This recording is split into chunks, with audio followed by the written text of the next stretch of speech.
Ladies and gentlemen, good day and welcome to the conference call with Associated Alcohols and Breweries Limited, September 2021 results discussion, hosted by Valorum Advisors. As a reminder, all participant lines will be in the listen-only mode, and there will be an opportunity for you to ask questions after the presentation concludes. Should you need assistance during the conference call, please signal an operator by pressing star and then zero on your touchtone telephone. Please note that this conference is being recorded. I now hand the conference over to Mr. Anuj Sonpal from Valorum Advisors. Thank you, and over to you, sir. Thank you. Good afternoon, everyone, and a very warm welcome to you all. My name is Anuj Sonpal. We represent the investor relations of Associated Alcohols and Breweries Limited. On behalf of the company, I would like to thank you all for participating in the company's earnings call for the second quarter of financial year 2022. Before we begin, let me mention a short cautionary statement. Some of the statements made in today's earnings call may be forward-looking in nature. Such forward-looking statements are subject to risks and uncertainties which could cause actual results to differ from those anticipated. Such statements are based on management's beliefs as well as assumptions made by and information currently available to management. Audiences are cautioned not to place any undue reliance on these forward-looking statements in making any investment decisions. The purpose of today's earnings call is purely to educate and bring awareness about the company's fundamental business and financial quarter under review. Let me now introduce you to the management participating with us in today's earnings call. We have with us Mr. Tushar Bhandari, Whole-Time Director, and Mr. Sumit Jetli, Company Secretary. Without any further delay, I request Mr. Tushar Bhandari to give his opening remarks. Thank you, and over to you, sir. Thank you, Anujji. Good evening, everybody. It is a pleasure to welcome you to the earnings conference call for the first half and second quarter of the financial year 2022. First, let me start by briefing you on the operational highlights of the company for Q2 FY 2022. I am happy to inform that as the country revives from the impact of the COVID and with the increasing vaccination drive, we saw gradually lifting of lockdown and restrictions and opening up of consumption centers. This restored our sales back to normalcy and to pre-COVID period. Unfortunately, the raw material price played the spoilsport like it has across many sectors. Our raw material price saw an increasing trend of around 8%, but it is expected to remain stable ahead. Our plant capacity utilization for the quarter was 92%. In Q2 FY 2022, the company strengthened its position in Kerala by tying up with one more bottling unit in order to cater to the rising demand of premium products, which has already started operation. In view of the upcoming winter season, the demand outlook is positive for Q3. Lastly, we are also exploring the possibility to take over promoter's entity of Mount Everest Breweries Limited. Now let me take you through the first quarter financial performance of our company. The operating income for the quarter was around 121 crores, which was an increase of approximately 17% on a year-on-year basis and an increase of 50% on a Q-on-Q basis. Operating EBITDA reported was around 20.4 crores, which was a decrease of 1.4% on a year-on-year basis, but an increase of 31% on a quarter-on-quarter basis. Operating EBITDA margin stood at 16.92%. Net profit after tax reported was rupees 14.3 crores, which grew by 8.3% on a year-on-year basis and 42% on a quarter-on-quarter basis. PAT margins were 11.86%. Now let me take you through the half-yearly financial performance of our company. The operating income for the half year was around 201 crore, which was an increase of approximately 23% on a year-on-year basis. Operating EBITDA reported was 36 crore, which was an increase of 22% on a year-on-year basis. Operating EBITDA margin stood at 17.92%. Net profit after tax reported was 24.4 crores, which grew by 36% on a year-on-year basis. PAT margin were 12.15%. I will now take you through quarterly segment performance. In the manufacturing segment, revenue for the quarter were 37.4 crores. Our merchant ENA sales volume for the quarter was 53.63 lakh liters, which was an increase of 57% year-on-year basis, and the revenue from sale of ENA was 26.6 crore, which grew by 51% on a year-on-year basis. In the consumer segment, revenue for the quarter was 83 crore, which was an increase of around 14% on a year-on-year basis. Our sales volume for IMIL, IMFL proprietary and IMFL licensed brands were at around 8.84 lakh cases, 2.32 lakh cases and 2.33 lakh cases respectively. With that, now we open the con call for question and answer. Thank you very much, sir. Ladies and gentlemen, we will now begin the question and answer session. Anyone who wishes to ask a question may press star and 1 on their touchtone telephone. If you wish to remove yourself from the question queue, you may press star and 2. Participants are requested to use handsets while asking a question. Anyone who has a question may press star and 1. Ladies and gentlemen, we will wait for a moment while the question queue assembles. Our first question is from the line of Vipul Lamba from Lamba Investments. Please go ahead. Yeah, hi. Thanks for taking my question. My first question is on there is a drop in the volume of our proprietary brands. Yes. Any specific reason for that, one?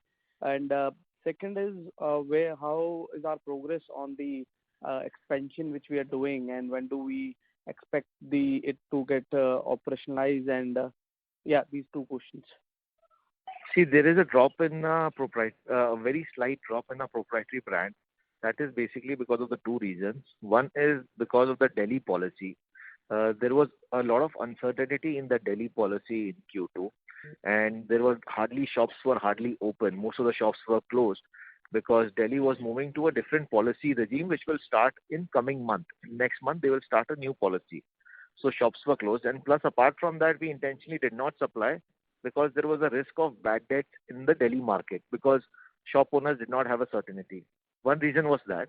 And second, there was a drop in our sale in Kerala market, slight drop in the sale of Kerala market due to the continued COVID situation. So these were the reasons of slight drop in our proprietary brands. And second, you asked on the expansion front. So expansion has already started. All the orders have been placed, and we are well in line with our timeline of completing the project. So expansion project is completely is on full swing right now. So as per your estimate, it should start by next financial year? The Q2 of next financial year. Q2. And what kind of capacity utilization you estimate once it is operationalized? Just a high level. Like currently our estimation is sorry, go ahead. Yeah. So once the expansion is completed and it's stabilized, so we are expecting almost around 90 to 95% capacity utilization, because that expansion would be primarily for the ethanol sale purposes. And right now there's a huge shortage in the ethanol supply. Okay. Yeah. Thank you. Thank you. We will take a next question from the line of Abhishek Maheshwari from Skyridge Wealth Management. Please go ahead. Yeah. Hi, sir. Thank you for taking my question. So my question is regarding the raw material front. So are you able to pass on this increase in costs to the end customer, or is there a time lag? How are you seeing this? So see, there is a slight increase, as I said, that there is around 8% increase in the price of the raw material. Though we are not able to pass on in one particular financial year the raw material price to the consumer, because our price for this financial year is fixed. But we are trying to mitigate the raw material price increase, because when the raw material price increase, the rate for the byproducts has also increased substantially. So that has helped us substantially. And plus, we have also increased the efficiency in our procurement policy. So we are now directly procuring and doing an efficient procurement there. and by increasing the efficiency in other avenues also, we are trying to reduce the impact of the raw material price. Okay. So thank you. And my second question is regarding your premium brands. So are we seeing the share of your premium products increasing vis-a-vis, ENA sales? And Yeah, the market share of our premium brands are increasing on month-on-month basis. And plus, apart from that, as I said, that the demand of our premium brands has increased in Kerala. So we have recently tied up with one more unit for job work manufacturing to cater to the increasing demand in the Kerala market. okay, so would it be reasonable to expect EBITDA margin increment in next quarter or two, or maybe to 13% or so? We might see overall EBITDA margin, we might see an increase of slightly 0.5 basis point to 1%. Okay. Because of the sale of premium brand, yeah. Okay. Thank you. Sir, and my last question before I get back to the queue is regarding the acquisition plan, Mount Everest Breweries. Can you throw some light on that? Is it a profitable company, and what kind of capacities does that company have? The option is, we are just exploring the option right now. Because of the market sales synergies, wherever we go, there's a demand for the entire bouquet of product. So that is that. But apart from that, we are just giving it a thought, and nothing is it's very early to mention anything about that. But Mount Everest Brewery is one of the largest brewery in the central part of the India, and the largest seller of its product in Madhya Pradesh. Okay, sir. Thank you. I'll get back to the queue. Yeah. Thank you. Our next question is from the line of Umakant Sharma from EM Invesco Capital. Please go ahead. Yeah, hi Kush. Congrats on great set of numbers and fantastic performance from the team. I hope everybody is doing well in your team. Kush, yes, just a couple of quick questions from my end. When you look at the overall your IM Indian-made foreign liquor for premium proprietary brands, how do you see the scale up of this segment? Is it going up as you would have expected, or are you lacking out somewhere? And could you also give a brief description or brief your highlight on the regional performance and where you are operating currently, like UP, Delhi, and Bangalore, which you are recent market that you had entered? How are you faring in those markets as well? Could you give a brief highlight on that? Yeah, so as I said, that there's an increase on sale of our premium brands on month-on-month basis in the markets where we entered, and there is a good market traction in our brands. But as you are aware that developing a premium brand is a time-consuming process. But the only good part is that we are seeing an increasing in market trend or increasing in sale in whichever market we are entering. So that's a positive trend for us. And as for the sale of a product, right now we are present in MP, Chhattisgarh, Kerala, Uttar Pradesh, and Delhi market. So Uttar Pradesh recently we are doing only low-end brands, and this year in the second quarter itself, we've introduced our premium brands, and we've seen a great response of a premium brand. So earlier we had one depot, so we are increasing the number of depot also in Uttar Pradesh market. Second is in the Delhi market we were doing fairly well, but the Delhi market policy has changed completely. So Delhi, they have auctioned their shops into segment wise, and we have fortunately have got a good hold now in Delhi market. So probably we'll see an increase of good increase in sale in the Delhi market as well. And in Kerala, as I said in the earlier question, that the demand for a premium brand is increasing. So looking into that demand of premium brands, we have tied up with one more bottling unit to cater to the increasing demand. But only the Kerala market was affected in the second quarter because of the continued increase in number of the COVID cases. So some shops were shut, some depots were shut off and on. So we've not been able to achieve the targeted sale figure which we would have achieved. But on the positive note side, that we've not, as compared to the last year figures, month-on-month basis, we have outperformed the last year's figures. Okay. Great. And you briefly alluded to the fact that, the raw material prices have gone up by about 8%. Because if I see your realization across your, product categories, you've taken your realization also have gone up by nearly 9-10%, 8-9% roughly, I'm saying, right? So why is it that we are seeing this margin impact? Where are we losing out? What am I exactly not missing in this sense? Yeah, I'm not able to get you. So when I look at the realization across your brand, let's say IMFL or the premium brand, the proprietary brand, or even the licensed brand, as well as the Indian-made Indian liquor, we have taken a price hikes of about close to 8-9% roughly on the realization side, right? We've taken a very slight price hike, but on an overall basis, we are seeing a price hike because of the increase in the sale of premium brands. Okay. And would you be able to give out a number, just from a goalpost basis? Would it be possible for you to give out a number for the premium brands for our proprietary brand IMFL? What could that number as a percentage of sale could look like? When our full capacity is in play, the additional capacity which is also coming up soon.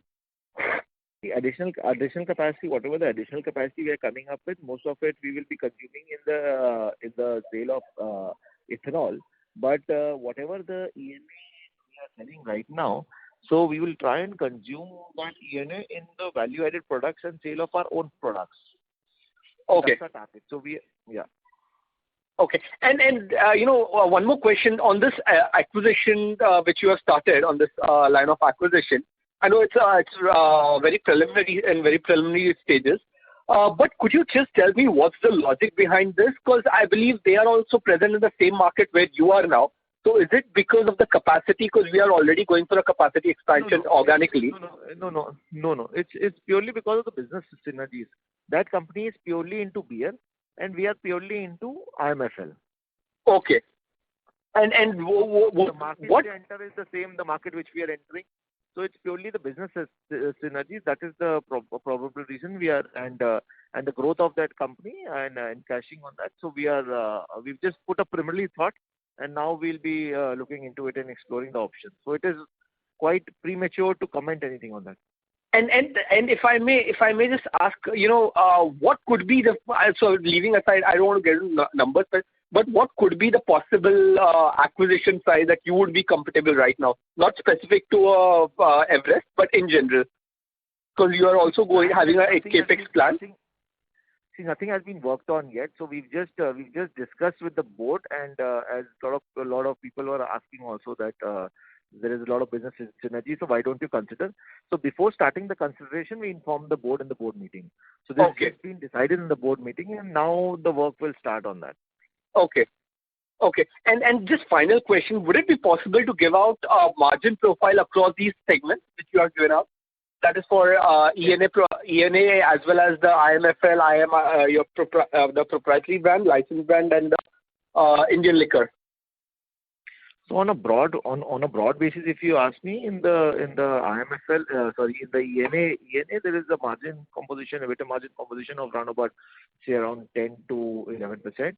In IMIL, there is a margin contribution of around 15 to 16%. In IMFL, there is a margin contribution of around 20 to 22%. And job work is just on a pure job work basis. Okay, got it. Thanks, and all the best for the coming quarters. Thank you. Thank you. We'll take a next question from the line of Yogesh Bansal from Bridge Square. Please go ahead. Yeah, hi.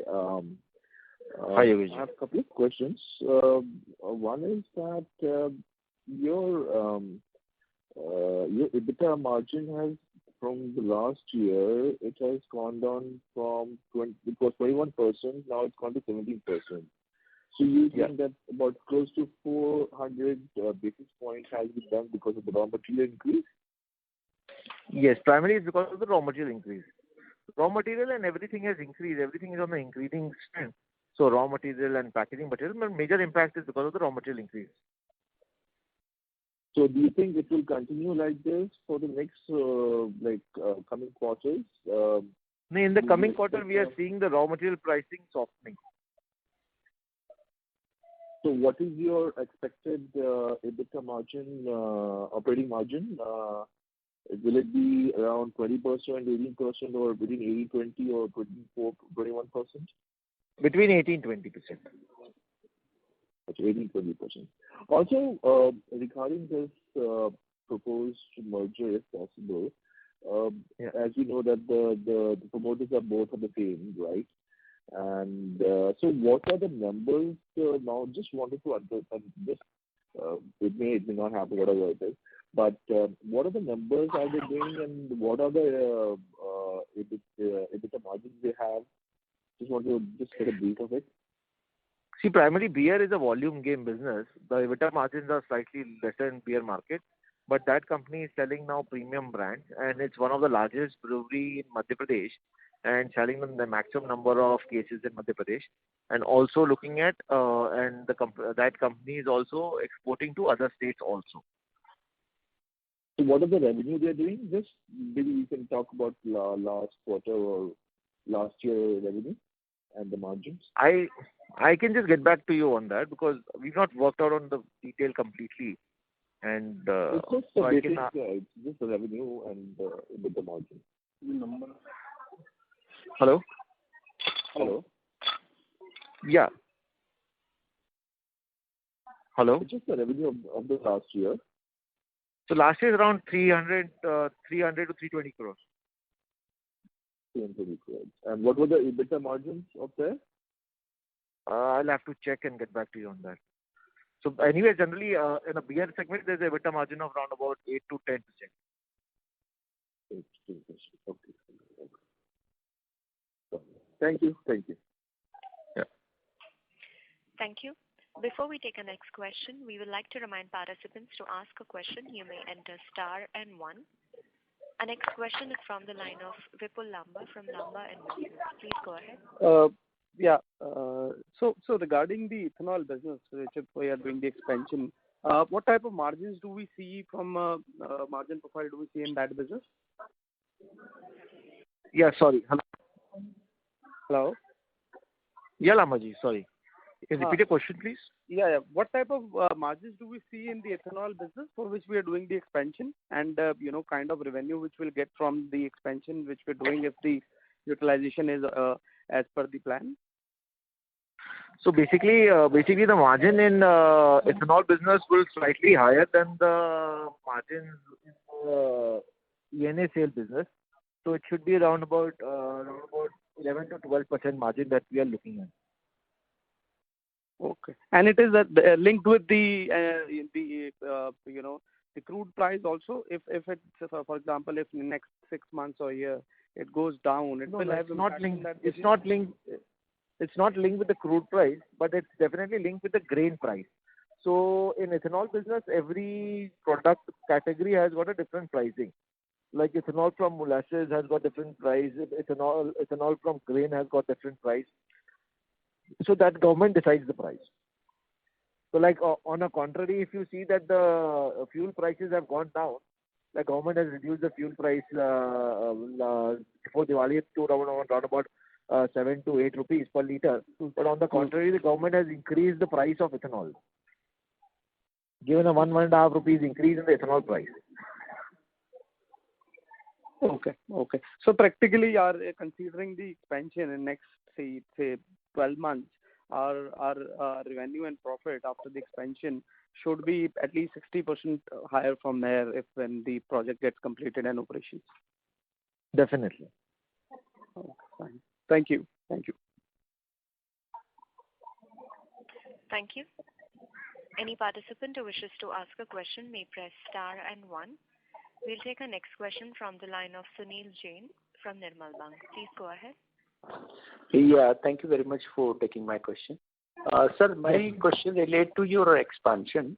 Can you spell out how much is the investment which we are doing for this expansion and what will be the capacity? See, total expansion, what we are doing would cost us around 120 crores. So which will include the new boiler, turbine, and we are setting up a capacity of 1 lakh liters per day. So that's the capacity which we are setting up. 1,000 kiloliter per day. Pardon me? 100 kiloliter per day. 100 KL, yeah. Yeah. Okay. And what will be the raw material? Means grain you said, but exactly can you spell out what type of grain and So on the grain, what we are again going here is we are going a multiple grain field plant. So basically, depending on the yield of grain and depending on the price of the grain, we decide the grain. So right now, for example, the corn is quite expensive, and we are getting rice at a reasonable price, and rice has got a better yield and output of alcohol. So we are going in for rice. So it will purely depend on the market dynamics and the economics. So we have so whichever grain has got starch, we can use that. But completely depend on the economics and the price at what the raw material is available at. Then we switch the grain accordingly. so rice in the sense whole rice you will be using, or it will be a broken rice or something? Broken rice. Okay. So still margin what you are calculating seems comparatively lower as against your competitor or some other player. Right. I'm talking about the pure ethanol business when you're talking about. So definitely, as compared to the competitor, I will get a better margin because I would have the economies of scale. Because with the same amount of staff, I'm almost adding a lakh liter a day capacity. So my overhead cost would be per liter overhead cost will reduce substantially. So I think there is a good margin people make from byproduct also. So that is also included in 11-12% or no? Yeah. That is included in the price of the Okay. Fine. And currently, whatever you are making ENA and all, that is also from the same raw type of raw material. Grain. Yeah. Grain only. Okay, sir. Thank you very much. Thank you. Thank you. Our next question is from the line of Dhruv Kashyap, an individual investor. Please go ahead. Hi, good afternoon, Tushar, and once again, thanks for the way you and your team are leading the company, especially in these tough times. I had a couple of questions. First, with respect to, I understand that you've said that it's very preliminary, but from what I have been able to gauge, I need your help to understand this, that Associated Alcohol has been a very focused spirits company over the years, and it's done very well on its CAGR and ROCE and ROE, etc. Mount Everest Breweries Limited did a top line of about 290 crores in 2019.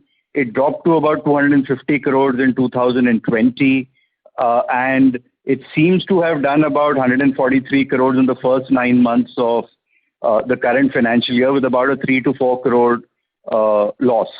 And in FY19, it was about a 8-9 crore profit, and FY20 was a 8-9 crore profit.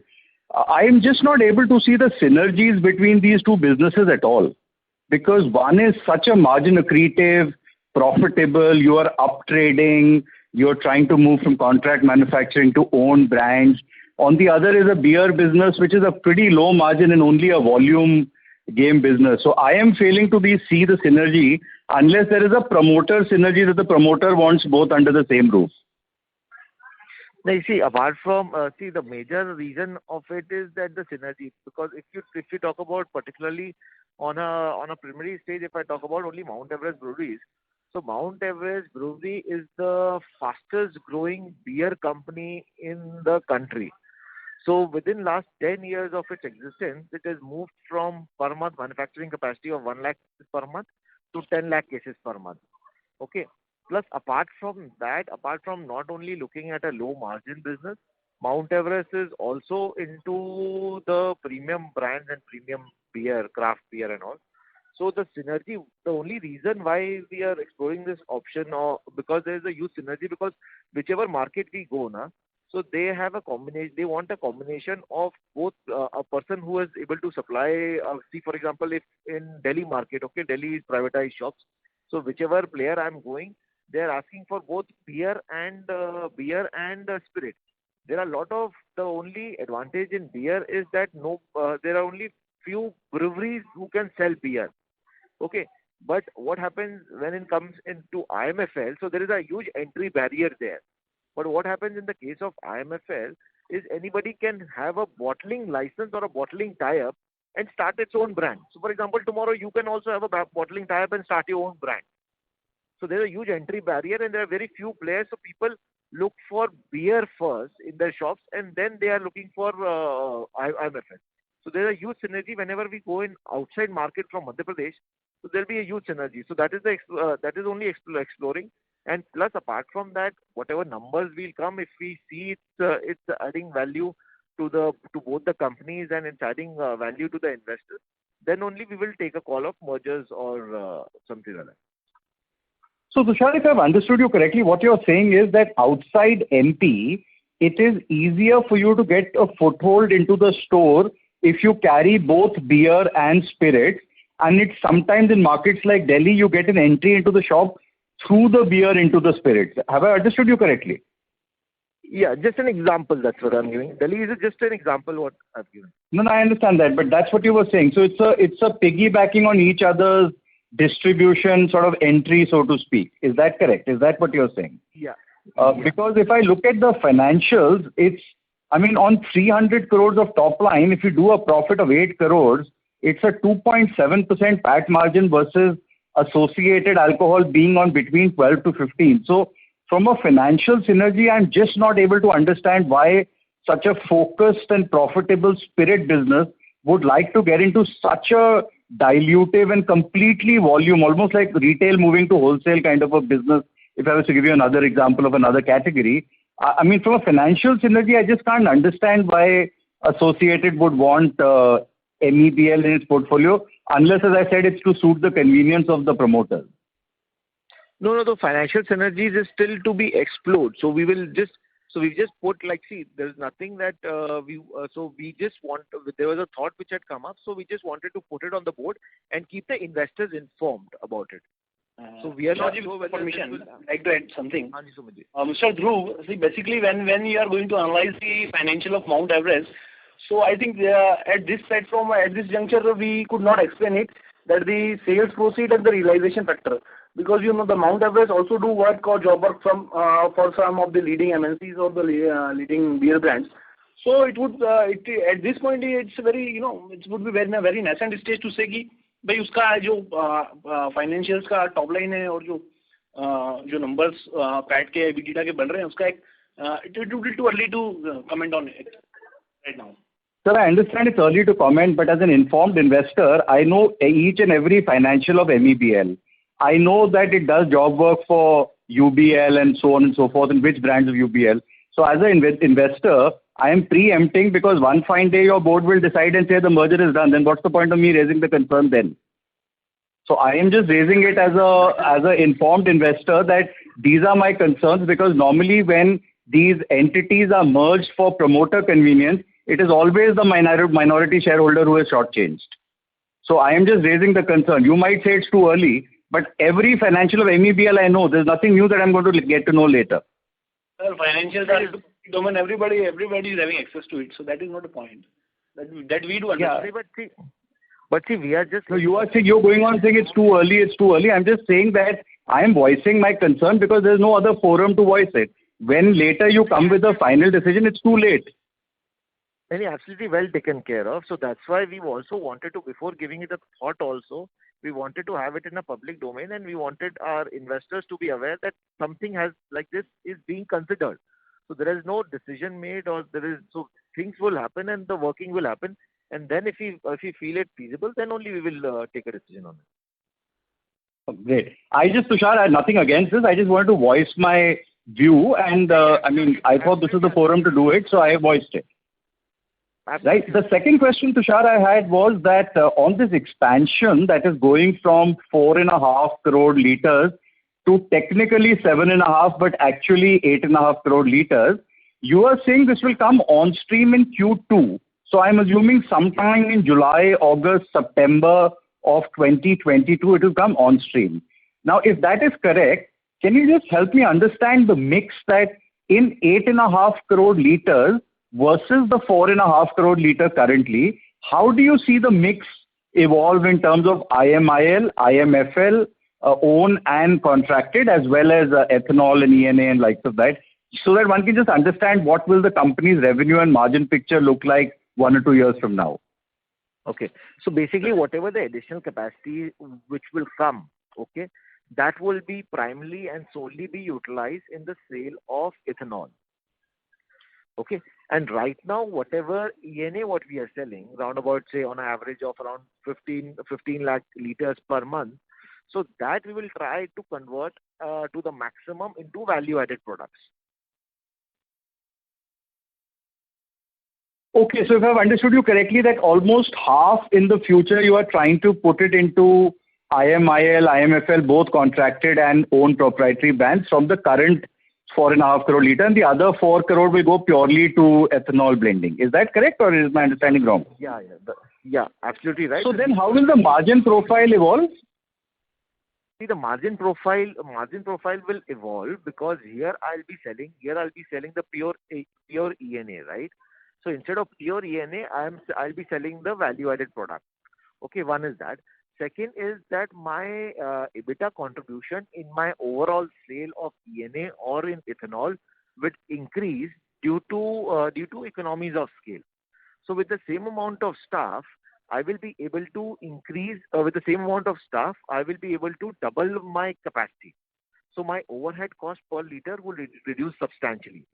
And second, we are also in a new project. We are also putting a turbine which will take care of entire power for the entire unit.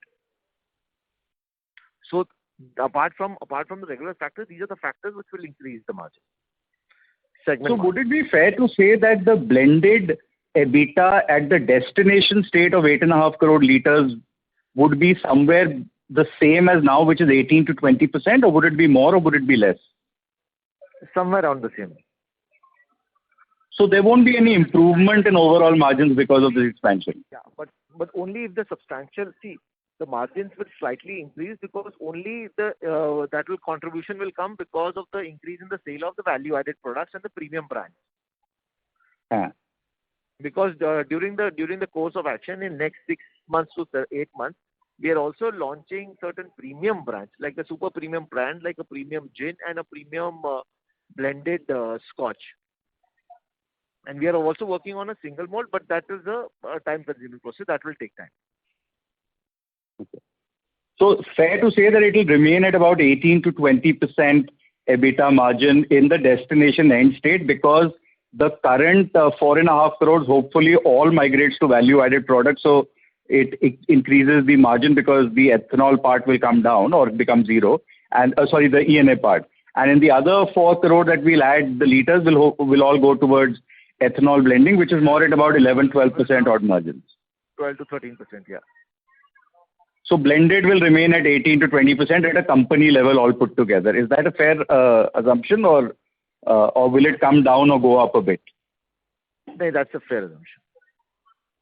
Okay. Tushar, my third question was that we've had a lot of disturbance in Delhi, and since I live in Delhi, July, August, and September, the private shops stopped buying because 30th September the license expired. Now, 16th November, the government shop's license expires and they have stopped buying for the last 45 days in the Diwali period where everybody has cards, parties and all. There's been no liquor in Delhi whatsoever. Now, tomorrow, 17th, is when the new private 850 stores start coming into action. How much of a contribution of the company comes from Delhi, and how badly disturbed has both last quarter and this quarter been, and hence do we see a significant impact in this quarter, as in December quarter's financials as well? And when do you envisage this improving? Because once the new stores start, they will also have to stock up from zero. So there'll be a lot of primary filling in, right? So what's your read on the impact of this whole Delhi situation on your company? So the thing is that if I talk about pure Delhi as per se, so Delhi from last year second quarter only, we had reduced our sales substantially in Delhi market because we were seeing disturbance in the Delhi market and we were seeing a threat of bad debt in the Delhi market. So we took a genuine irrespective of the demand in the Delhi market, we started reducing our supplies and controlled and concentrated on the recovery. Because we were aware that this thing is going to happen. So if once the shops are closed, then it's difficult to recover the money. So that way, if compared that, we've not been impacted that much because we controlled our supplies in last year only.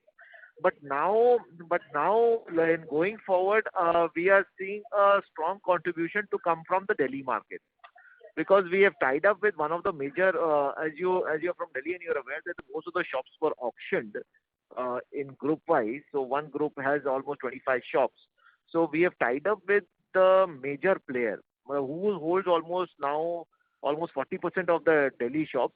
So we've just tied up with him. So that will give us a greater contribution in coming months. And immediately you would not start, because we are in the process of all the processes there, label registration and all. So it's a time-consuming process. But in the coming months, you will see the sale in Delhi of ours increasing. Mr. Kashyap, I'm sorry, you'll have to return to the queue. There are several participants waiting for their turn. Thank you. We'll take a next question from the line of Sri Shankar from InCred Capital. Please go ahead. Yeah, I probably joined a bit late, so there may be a repetition of my question. But anyway, can you explain to us now, where are we going to see a bigger growth happening? Is it in IMIL, the expansion, once the expansion comes through, or at IMFL proprietary? And can you also give us some idea? You mentioned that you're probably launching a gin, you're probably having a plan to launch a single malt, etc., etc. But what is the over the next couple of years? What is your strategy of going for some of your own brands, and how much are we going to increase your licensed brands production as well? So basically now our pure concentration is our own licensed brand and our own value-added brands. So there we see growth, and we are seeing a growth on a month-on-month basis in the various markets which we've entered. So see, earlier we were just an MP-centric market, and now if we have to grow and in terms of the volume, then the only option is either I grow at the rate what MP is growing, or outpace it slightly and take somebody else's market share, or I move into other states and increase our sales there. So that's what the company has been doing, and has been entering into other states, and I've got few states lined up to enter in this year as well. So that's where we'll see the major growth. And we are also focusing on the sale of our premium products, because that's where the core margin lies. So that's our concentration be. And when the new plant capacity will come, we are targeting that by the time our new plant expansion comes, so major of the ENA what we are selling outside, we should be able to consume that much in the sale of our own products. So for that, apart from other states, we are also targeting the CSD market, paramilitary market, and the export market. Export market was affected this year because of overseas market, that was impacted this year because of the sudden increase in the price of the freight of the containers. But we see that coming back, and we see the growth happening in those markets as well. Okay. Apart of your sales, how much is our sales in MP, and what is the other big markets? Because in the presentation there is a mention about the growth in Kerala and all those kind of stuff. And Kerala is not a small distance from where you are. So can we have some color on it, please? See, our major sale was in Madhya Pradesh market. And now this year the Kerala market has outpaced the sales in the Madhya Pradesh market, and we are doing decent number of sale in the Chhattisgarh market also. UP we have recently started, and we've not been able to scale up the scale to the greater extent, but still month on month basis we are seeing a slightly increase in the sale. And now we are expecting a good amount of sale to come also from the Delhi market. Okay. I presume when you are saying these sales, this is your proprietary brands. Yeah. See, beyond Madhya Pradesh, we are just concentrating on our own proprietary brands only. Oh, okay. What is the kind of your sales in MP? If I ask for a percentage wise, can you give it, please? MP, Kerala, Chhattisgarh, etc. So basically in MP, to be on a broad figure, we are selling around per annum, we are selling around 6 to 7 lakh cases of our proprietary brands. And in Kerala also we are doing around 6 to 7 lakhs cases of our own brand, which we are expecting it to reach up to say around 50 to 70,000 cases per month in Kerala market. Okay. Okay. Okay. Thank you. Our next question is from the line of Manan Thakkar, an individual investor. Please go ahead. Yeah. Hi. I have two questions. Question number one is, what is the capital structure that the board and you are comfortable with, given if there is any deal conclusion of the Mount Everest asset? So what kind of a capital structure gearing are we comfortable with? Any broad pointers there? See, nothing has been worked out on that, as I said earlier also. So it's too early for us to say on any capital structure or anything like that. No, what I mean to ask is, what kind of debt, if we were to take, are we comfortable with? Ballpark numbers. So say probably southwards of 200 crores, southwards of 100 crores. That is a broad framework that the board and you are comfortable with if we were to take any debt. We are not looking into taking any debt at present. We've got companies got cash sufficient. Sumit, if I've got the question right, Sumit ji? Right. And second question is, any key hires that are we looking for given these expansion in multiple states? Anything that we are looking for, any key hires? Company is right now working on a completely zero debt, and we've got sufficient amount of cash in the books.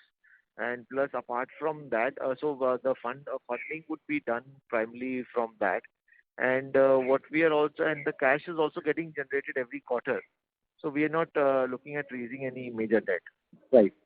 My second question is, any key hires that we are looking for, given that we are expanding in multiple states? Any key hiring are we looking for, or these are relatively regional hires only? Hires in the sense?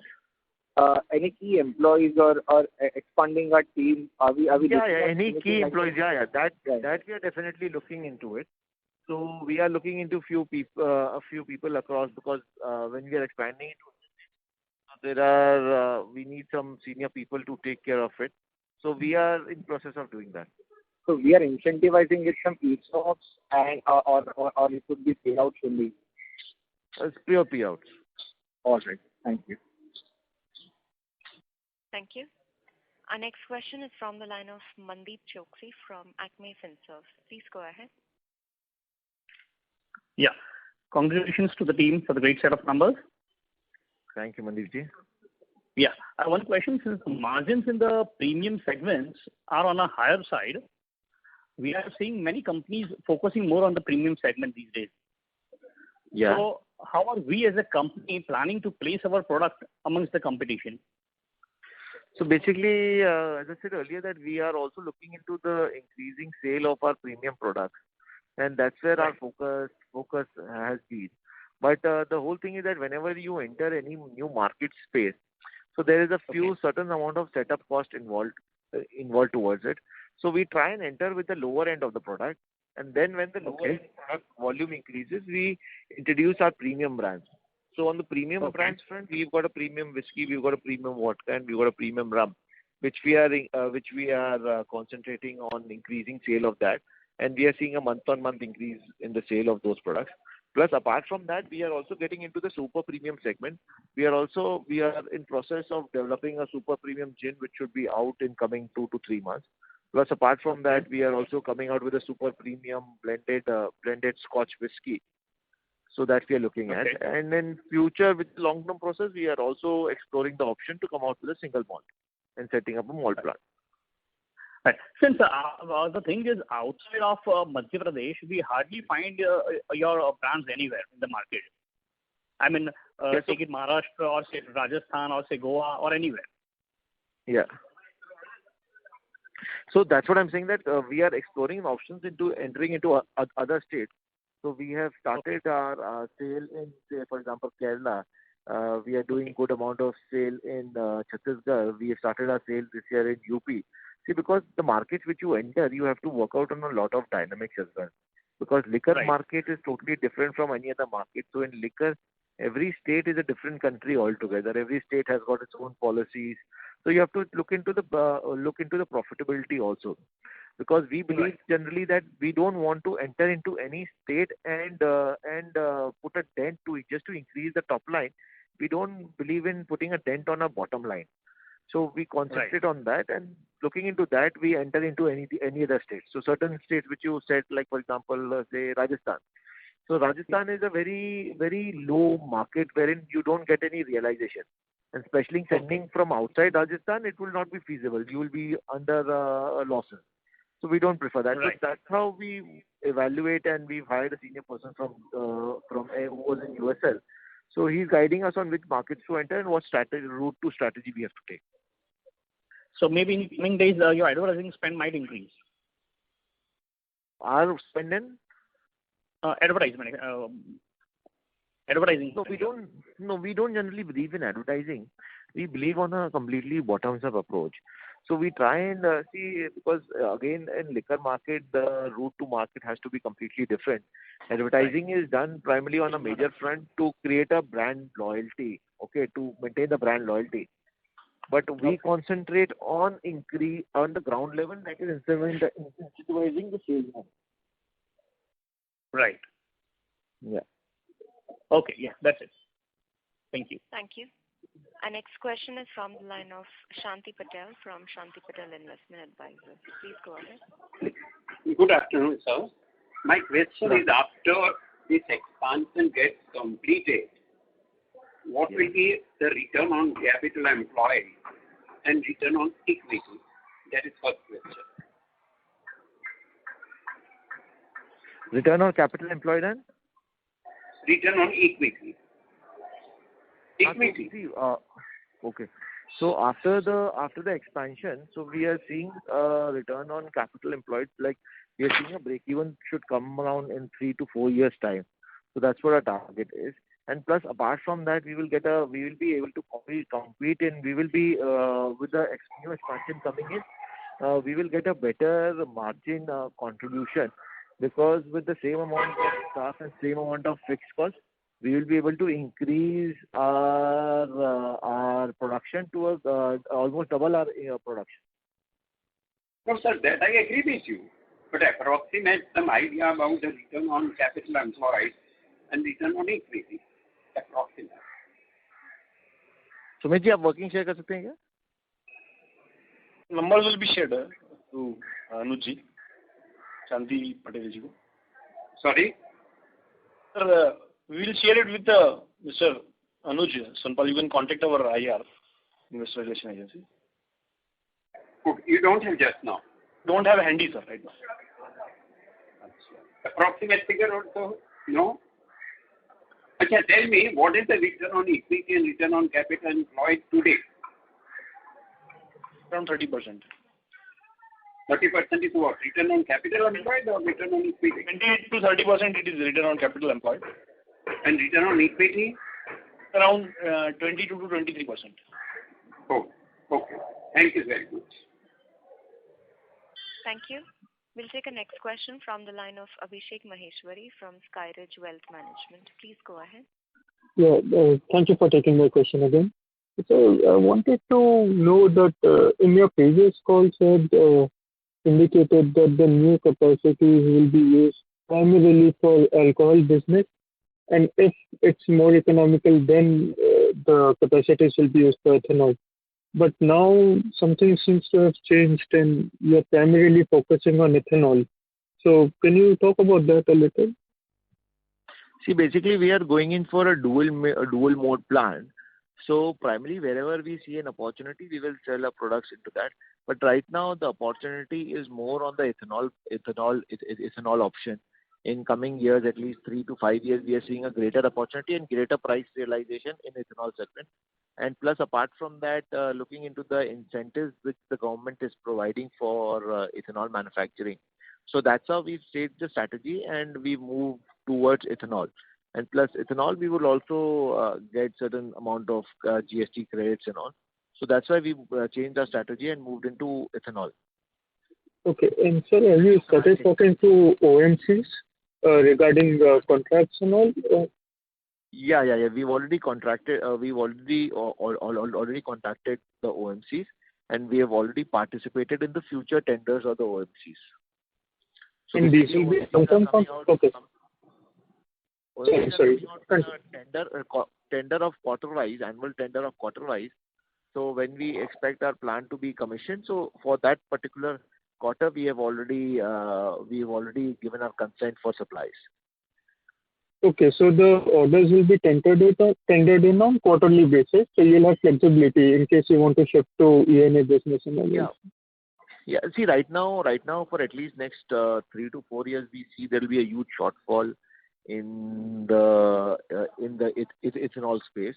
So that's why we are seeing regular tenders coming off OMCs for various states, because every state is under shortfall. Just to give an example only, Madhya Pradesh had to do around 8 to 9% of ethanol blend, and from Madhya Pradesh units only, they have been able to cover only 2%. Rest they are calling from outside states. So in Madhya Pradesh itself, there is a huge demand and supply gap from the suppliers of Madhya Pradesh. And the government is planned to increase the blending of ethanol from 8% to 20% by 2025. So there will be a huge gap available there. Okay, sir. Thank you for clearing that up for me, and all the best for future quarters. Thank you. Thank you. Thank you. Our next question is from the line of Dhruv Kashyap, an individual investor. Please go ahead. Hi, Tushar. Thanks for taking my question again. Where we got cut off was that in Delhi from tomorrow, the 850 will all become private. And you had said that you are in the process of tying up with someone who's got 40%. So is it fair to say that you're looking at someone who's got almost 350 vents? Almost 250 vents. Okay. So almost 30% of Delhi, one person. So that should give you a significant alpha on your business, shouldn't it? Because you're going from very small in Delhi to almost tying up with a 30% person in Delhi. Definitely. So basically the shops which will open, so shops will not immediately open overnight. So it will take time. So it will open in phased out manner, because obviously all the shops are shut and now new players have to identify new shops, make an agreement.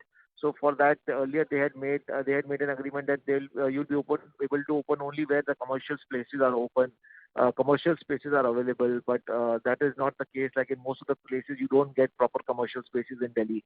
So government has relaxed that norm also. So there will be a process of opening all the shops. But we see a greater opportunity in Delhi, and we've been able to we've been able to well encash it on. Yeah, so I mean as destination state, I'm not saying now, but let's say even 3 months, 6 months later, you hopefully are able to participate in almost a person who's got almost 30% of the overall vends. So that's what you're saying. Okay. Yes. Tushar, my other question was on the market. So if I understood correctly, the answer you had given to one of the previous participants' question is that MP is about 6-7 lakh cases in a year. And now even Kerala is approaching 6-7 lakh cases, is it? Yeah. Kerala, we had target to reach 12 lakh cases this year. But due to COVID cases still coming in high numbers in Kerala, that numbers have been not achieved. But we are getting a very, very, very good response of our brand and quality in the Kerala market. So Kerala would overtake MP? Yes, definitely. So Kerala, MP, then you're saying Chhattisgarh, and you've also been mentioning UP in the last 3-4 conference calls where you mentioned you've got this specialist person from USL who's helping you not just chart all the markets to enter, but also help you crack UP. And last time when I'd asked this, but now that COVID is subsiding, do you see significant gains in UP and entry into other big markets? You've already mentioned big gains in Delhi in the future. So just help us understand the footprint. Now we are exploring. Next target are 2 markets, which is Goa, Pondicherry, and Odisha market. So these are the 3 markets which we are targeting now. Okay. And my last question, Tushar, before I sign off, is on exports. You remember I had mentioned in the last call that there seems to be a lot of emphasis and impetus by players like Radico Khaitan to go big time after these East African countries where there are a significant number of Indian consumers or people used to consuming Indian whiskey brands like Bagpiper, DSP, and so on and so forth. So do you see some amount of saliency that you can build for your brands in at least markets where there is a significant population of Indians who drink your kind of liquor? So we have seen a greater, we see a greater opportunity in that, and we've been working on the export market since last 2 years, and we did fairly good numbers before the COVID in terms of the export market. But during COVID, the numbers went down, and last year we still have orders, but the parties are not executing the orders because the price of transport has gone up substantially. So, for example, a container which used to cost from Madhya Pradesh to UAE around $1,700 has gone up to around $8,000, $9,000. So things have to change. The opportunity is there, and we are well in line, and we are well tied up with the players in the export market to encash that opportunity. Right. Thank you so much, Tushar, and all the very best, and keep up all the great stuff that your team's been doing over the last 2 years. I'm a big fan of your company. Thank you so much. Thanks, sir. Thank you. Ladies and gentlemen, that was the last question. I hand over the call back to the management for closing comments. Over to you, sir.